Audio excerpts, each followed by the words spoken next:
We now look to the reaction of our local MLA about the recent death of a teenager at the Kitimat General Hospital that she said was preventable. CFTK-TV's Cael Maslin reports. A few weeks ago, a 17-year-old Indigenous boy named Vincent died at the Kitimat Hospital while he was said to be waiting for a CT scan that could have shown that he had a congenital hernia. Skeena MLA Claire Rattay has since taken action to get to the bottom of how something like this could have happened, while also pointing out why she believes Kitimat CT scanner still isn't operational. First thing I did was I reached out to the minister's chief of staff and I informed her of what happened, and I told her that I expected a quick response. It does not make sense to me why the CT scanner is still not running. The community fundraised for it back in 2023, and I know what's going on here. They don't have the staff and they don't have the money to operate it.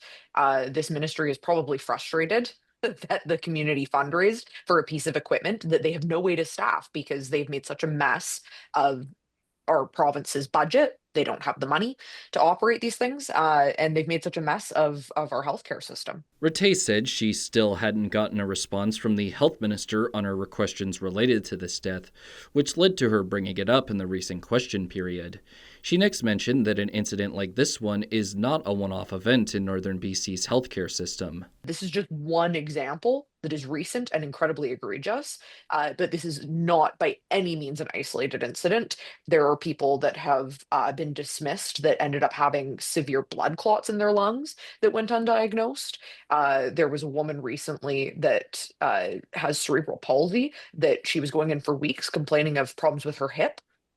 And they weren't able to diagnose until she finally got a CT scan done in Terrace because she advocated for herself. And it turns out she'd been trying to get around with cerebral palsy with a fractured hip for 7 weeks.